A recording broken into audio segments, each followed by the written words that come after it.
Bueno, buenas. Joshua, venimos acá para entrevista sobre el yoga, así que comenzamos con las preguntas. ¿Cuál sería la tradición de yoga que sigues actualmente? Bueno, la pregunta de alguna forma también implica reflexionar sobre la esencia del yoga, ¿no? O sea, dentro de las tradiciones índicas, ¿no? De alguna forma debemos comprender de que India, o India propiamente, es que la zona geográfica en la cual se ha desarrollado estas prácticas y filosofías, son diversas, ¿no? Muchas veces desde Occidente vemos al conocimiento de Oriente como el hinduismo en general, ¿no? Y como que lo que ha dado, como que la práctica más inmediata del hinduismo es el yoga, ¿no es cierto? Como técnica. Ante esto habría que hacer algunos reparos. Primero porque no existe hinduismo propiamente, lo que existe son sistemas filosóficos de India. Incluso el propio nombre India está occidentalizado, ¿no? Porque es una visión desde Occidente sobre lo que era el pueblo de Bharata, ¿no? Sobre el pueblo de Bharata. Entonces, ese pueblo de Bharata se desarrolla a través de ciertas cosmovisiones, imaginarios, arquetipos, ¿no? de pensamiento que le llaman Varna Shastra Dharma, ¿no? Y ese Varna Shastra Dharma es como de alguna forma las tradiciones que van a desarrollar su desarrollo personal. O sea, no hay un término hinduismo, ¿no?, que tenga como técnica el yoga. Por eso es importante de repente reparar en las preguntas desde Occidente, porque queremos medir con variables de Occidente lo que se vive en Oriente. Y hay que tener un poco de cuidado con ello, porque cuando hablamos de tradición, ¿no? De tradición lo estamos entendiendo desde Occidente como esa condición de tradere, ¿no? De entregar, ¿no? De latín tradere, que significa entregar. Si bien hay una sucesión discipular de generación en generación que se va desarrollando, no necesariamente de la técnica del yoga, sino de lo que representa ese Varna Shastra Dharma. Entonces, en alguna medida, ese Varna Shastra Dharma, que es las formas de pensamiento, de vivencia, de espiritualidad, de lo que representa Oriente, se traduce en filosofías. Incluso el término filosofía no basta, no abarca para comprender las perspectivas filosóficas que hay en India. Esas perspectivas filosóficas de India se llaman darshanas allá, ¿no? Que vienen de la raíz sánscrita drish, que significa mirar. De ahí viene la raíz sánscrita dharma, de la palabra dharma también, de ese vocablo drish, ¿no? Incluso hay un texto sagrado, ¿no? Un texto sagrado que es la Bhagavad Gita, ¿no? En la Bhagavad Gita hay un rey, hay un personaje que se llama Dhritarashtra, ¿no? Que es el rey Dhritarashtra, el rey ciego, el que no tiene perspectiva, el que necesita dentro del mito de la Bhagavad Gita que se narra, necesita de un personaje adicional para que pueda ver lo que se desenvuelve en el mundo, que es el campo de Kurukshetra, según la narración de la Gita. ¿Por qué hago este reparo antes de contestar qué tradición del yoga pueda practicar? Porque dentro de estos darshanas, de estas cosmovisiones filosóficas del sentir, del pensar, del hacer, ¿no? Y sí, pues, ¿no? De estas cuatro condiciones de sentir, pensar, hacer, ¿no? Desear en alguna forma, va a implicar ver estos darshanas. Primero, hay 6 darshanas de alguna forma conocidos, de las cuales parten diversas tradiciones, ¿no? Uno de esos darshanas se les llama el yoga, o bueno, dirían la yoga, ¿no? La yoga, que es una gran cosmovisión.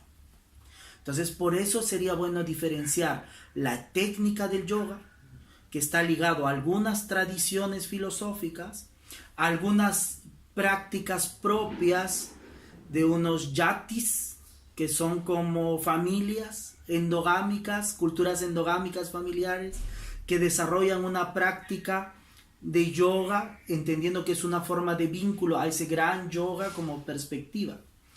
Uh, Dicho esto, hay un darshana que es el yoga, ¿no?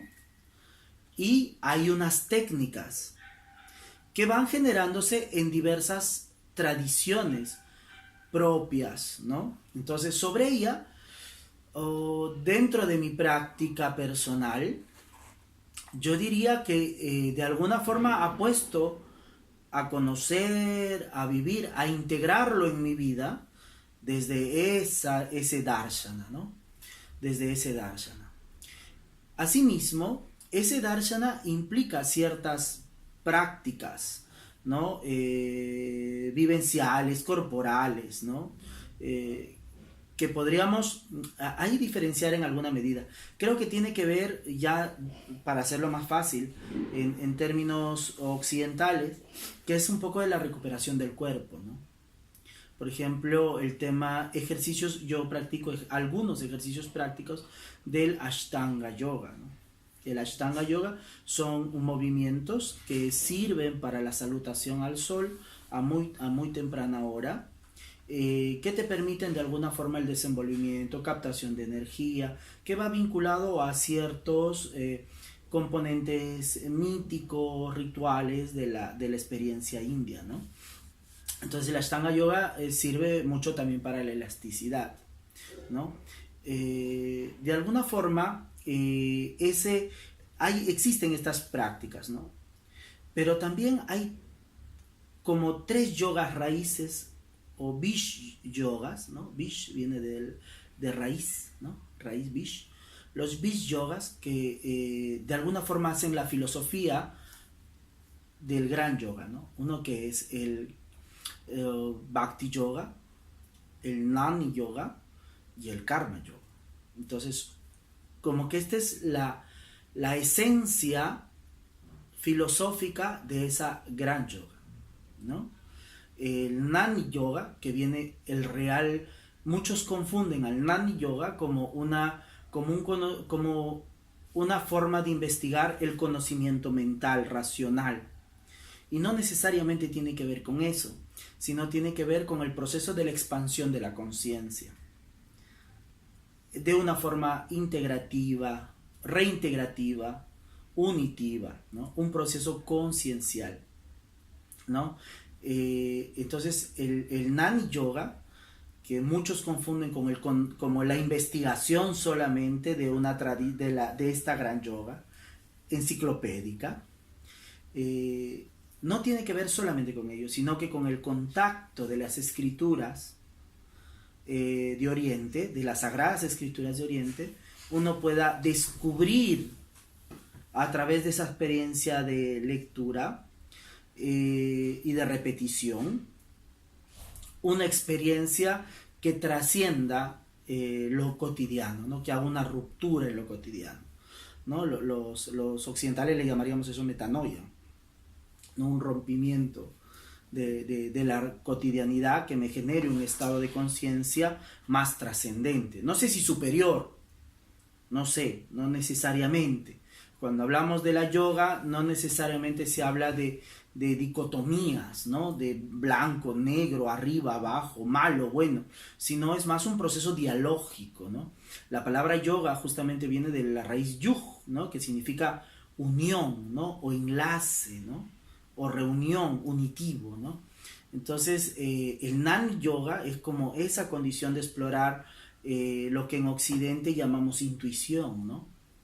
A través de esa intuición espiritual, ¿no? Como saber, como experiencia, más como experiencia, no necesariamente fenoménica, porque hay que también diferenciar esa condición, porque la experiencia viene con el hecho de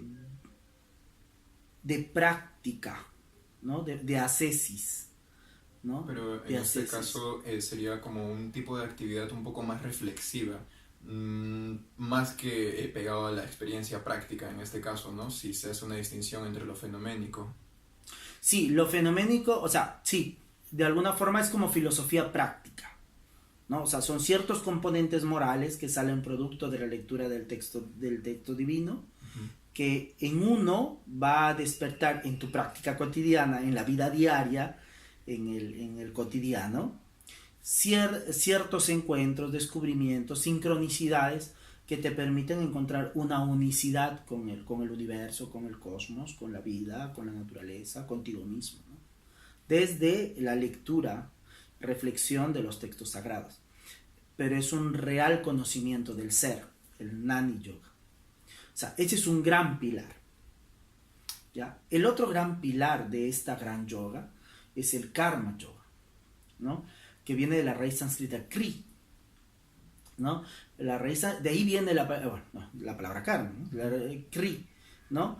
Que tiene que ver con la acción, ¿no? Como una acción que va a desencadenar otros efectos. Entonces es de alguna forma consciente, no necesariamente, no exclusivamente mental, ni exclusivamente emocional, sino que trascienda esas condiciones, que puedas estar en un estado de vigilia constante o buscar, pretender a través de todo tu día un estado de conciencia en el cual puedas mantener una vigilia, ¿no? Una vigilia permanente, una vigilia constante. Para estar consciente de los efectos que causa de los uno efectos, en su claro, entorno, ¿no? Hay un aforismo, que no recuerdo ahorita quién fue, que decía, ¿no? Las casualidades no es más que la inconsciencia de las causas, ¿no? Entonces, en alguna medida es eso, ¿no? El Karma Yoga implica, a través del servicio trascendente, entender que tu vida, ¿no? Como nadie ha inspirado tu ser, tu actitud, ¿no? Entiendes que a través de la acción, porque somos seres manifestados, seres concretos, que nos desenvolvemos en un espacio concreto, vamos a generar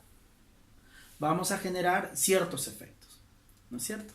Entonces la idea es que mi acción en sí mismo sea un servicio trascendente, por consecuencia, ¿no? Eso no es posible mantenerlo todo el día, vigilia constante, porque el ser humano es cíclico, ¿no? En el transcurso del día es como la curva del entusiasmo, y hay momentos en que tienes que... Tedio, ¿no? Es parte de la naturaleza concreta. Por tanto, en esos espacios de descreimiento, ¿no? En esos espacios donde nuestros sistemas de creencia, de duda, ¿no? Es necesario tener un soporte como un motor potente que va a inspirar de recordar lo que has aprendido del Jnani Yoga y poder traducirlo en el Karma Yoga. Y es lo que se llama la Bhakti Yoga, ¿no? Bhakti viene desde la devoción, que es un poco como el proceso místico, ¿no? O sea, ya yo no lo puedo comprender, yo no lo puedo entender, ¿no? Yo no lo puedo hacer todo, y hay un momento en el cual yo tengo que renunciar. O sea, según esa tercera parte, sería ya como más, digamos, el tipo como de una cierta práctica religiosa, si se quiere poner, o de repente forzar un poco el término. De fe me gustaría. Claro, decir. De fe, yendo por esa parte, sí. no tanto por el religare. Sí, o religere, ¿no? Claro. Me gusta más al Nani, ¿no? Entonces, de fe diría yo. De fe, ¿no? Porque no lo puedes todo. Hay un gran déficit cuando nos quedamos en estos dos, en que a través del Jnani yo puedo controlar y comprender todo, como un gnosticismo en que yo lo puedo saber todo, que es una aspiración legítima y todo, ¿no? Y válida, ¿no? Pero tampoco lo puedo hacer todo. Entonces, en ese proceso en que entiendo de que hay cosas que no voy a comprender, dolores que no dependen de mí, pero que sí me afectan, ¿no? Entonces hay un momento de descreimiento, de turbación del alma, ¿no? Donde estás perturbable y vulnerable al mismo tiempo. En ese momento no puedes hacer las cosas correctamente, porque estás perturbado y tus acciones pueden generar desencadenar consecuencias que sean desfavorables hacia otro o hacia ti mismo, ¿no? O no adecuadas incluso, ¿no? Por lo tanto necesitas tener una tercera pata, un tercer pilar, que es el Bhakti Yoga, que es la devoción. De hecho, como decía, ¿no? Tener fe en que hay cosas que yo no puedo comprender. Hay cosas que son mucho más infinitas, más complejas, que en este momento no estoy en condiciones de comprender. Y hay las condiciones de la vida que me han envuelto en ese entonces, en esa circunstancia, tampoco las comprendo. Entonces, renuncio al hecho de manipular la manifestación, ¿no? Con fe en que hay ciertas multidimensionalidades de la naturaleza que van a permitirme reencontrarme nuevamente con el conocimiento del ser y con la práctica correcta. Entonces son como un triángulo particular. Entonces, ese darshana del yoga tiene una raíz básica en el Gnani Yoga, que es, podríamos dialogarlo, ¿no? Más que compararlo sí, pues compararlo, ¿no? Con otra religión o con otro conocimiento de Oriente, es dialogarlo un poco con la lectio divina, ¿no? La lectio divina de los cristianos. Dialogar un poco con esa práctica de leer el texto, ¿no? Inspirarme, qué dice en mí, visualizarlo, en cómo yo me encuentro en relación a ese texto, e inspira, ¿no? A través de un susurro, ¿no? Los hebreos decían ruaj, ¿no? El ruaj como ese viento que inspira, ¿no? Tal es así que en India, cuando se escriben los textos sagrados antiguos, le llaman shruti, ¿no? Que es como un susurro del alma. Claro. ¿No? Entonces es un poco así, es Gnani, ¿no? El karma yoga tiene que ver con la práctica cotidiana, ¿no? La ataraxia de los estoicos, ¿no?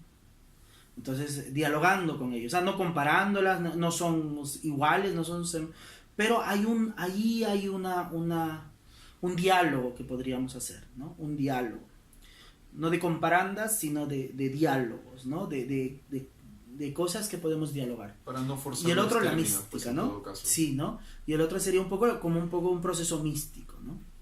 Un proceso místico. Pero ese proceso místico es, digamos, es individual. Ahora,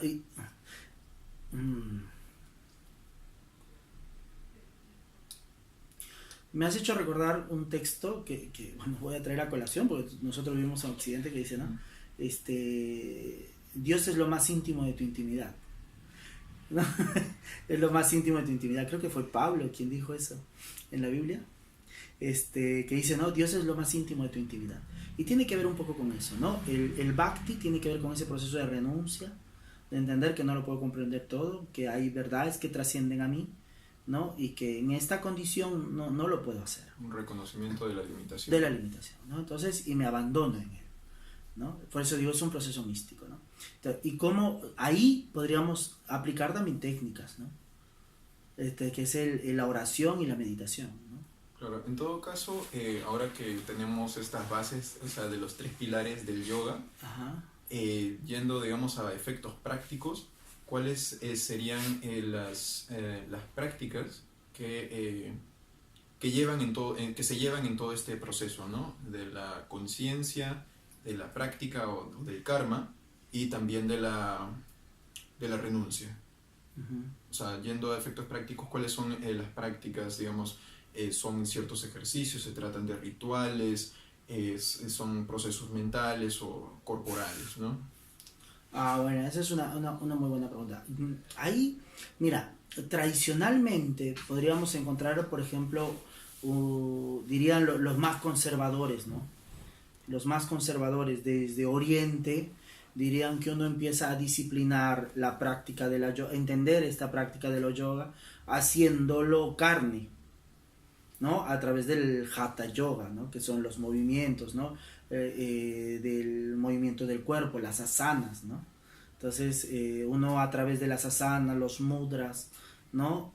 Uno puede empezar a edificar en el propio cuerpo todos estos principios éticos que les voy narrando, ¿no? Porque el hecho de la práctica del ejercicio corporal conlleva ciertas disciplinas, ¿no? Claro, exacto. Entonces, claro, tiene su propia metodología, tiene toda la lógica posible. No obstante, soy sincero, yo particularmente se me complica con el tema de las asanas, ¿no? Entonces practico algunas, ¿no? Intento en alguna medida que la práctica de la Ashtanga, ¿no? Esta que les estoy diciendo, que es de alguna forma la salutación al sol, los movimientos básicos, siguen siendo de dificultad pese a que hay una práctica de alguna forma rutinaria, tiende a ser dificultoso. Entonces, podríamos decir que los tradicionales, los más ortodoxos, empezarían a través de esa ascesis corporal, ¿no? Gimnástica de alguna forma, de adecuamiento del cuerpo para poder practicar la Hatha Yoga, ¿no? Hay una tradición ahora, el gobierno de India está, voy a hacer, cierro la puerta, de ahí lo edito, Sí, sí, sí.